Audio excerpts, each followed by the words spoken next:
Welcome back guys.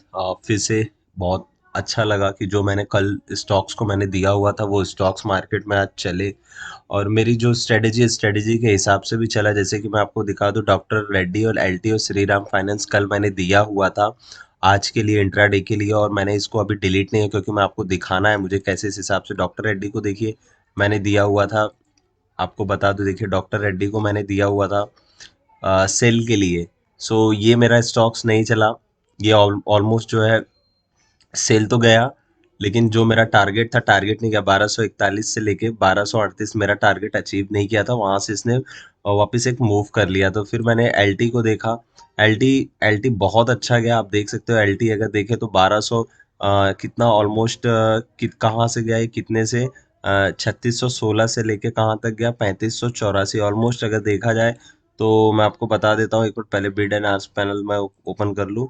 ठीक है, almost 1% से ज़्यादा है, 1.5% की इसने जो है डाउन साइड में मूव दिया, जो कि बहुत अच्छी मूव होती है इंट्राडे के लिए।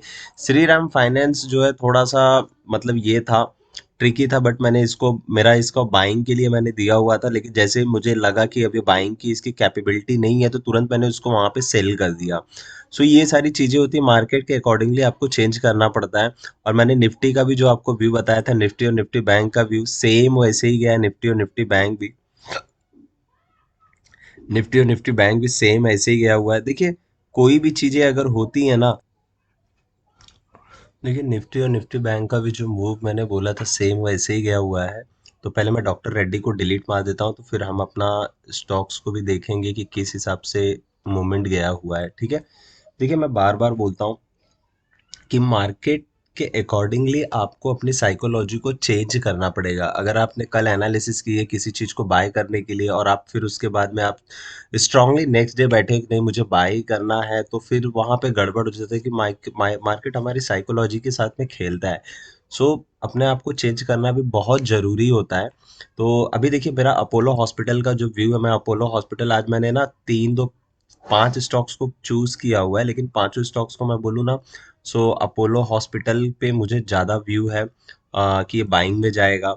और इंडसलैंड बैंक मेरा सेलिंग के साइड में है, तो इंडसलैंड बैंक को मैं सेलिंग के साइड के लिए प्रेफर कर रहा हूँ। अगर एक लेवल, चलो आज मैं बता देता हूँ, अगर 77 के नीचे जाता है, 777 के नीचे जाता है, तो एक अच्छे डाउनफॉल के मोमेंट हम देखेंगे। जियो फाइनेंस भी है, तो जियो फाइनेंस का जो ट्रेंड है काफी कंफ्यूजिंग ट्रेंड में ये पड़ा हुआ। अगर गैप डाउन होके अगर ये नीचे जाता है, उसके बाद अगर ये रिवर्स करेगा तो मैं अपसाइड का व्यू बनाऊंगा। अदरवाइज मैं देखूंगा कि अगर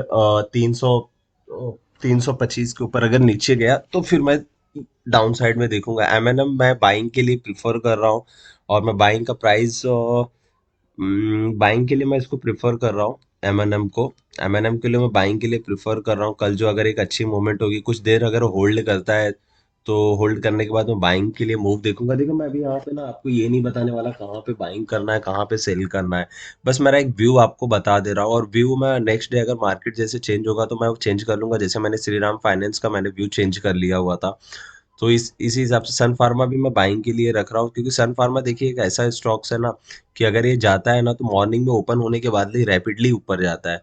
तो थोड़ा सा ध्यान देके कीजिएगा। और निफ्टी देखिए, निफ्टी की कल एक्सपायरी है, तो एक्सपायरी में जो मेरा व्यू है निफ्टी में, कल मेरा साइड वेज का व्यू है।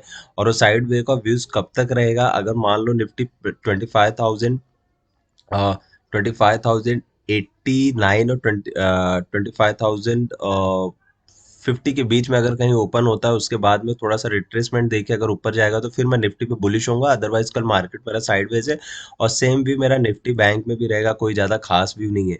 तो दोस्तों, जो मैंने कल ट्रेड दिया हुआ था स्टॉक्स पे, आपको कैसा लगा वो ट्रेड, आपने कैसे किया, आप जरा मुझे बताइए कि देखिए गया कि नहीं गया। और आपके पास कोई भी डाउट हो तो कमेंट बॉक्स में कमेंट कीजिए और वीडियो भी शेयर कीजिए, क्योंकि मैं वापस यहाँ पे आ चुका हूँ वो सारी चीज़ें के लिए। क्योंकि मैं देख रहा हूँ लोग काफ़ी सारे पैसे लॉस कर रहे हैं ऑप्शंस में, और स्टॉक्स को छोड़ते जा रहे हैं, स्टॉक्स पे कोई ध्यान नहीं दे रहा है। लेकिन ऑप्शंस में जो स्टॉक्स में जो पैसा है वो शायद निफ्टी और निफ्टी बैंक में नहीं है।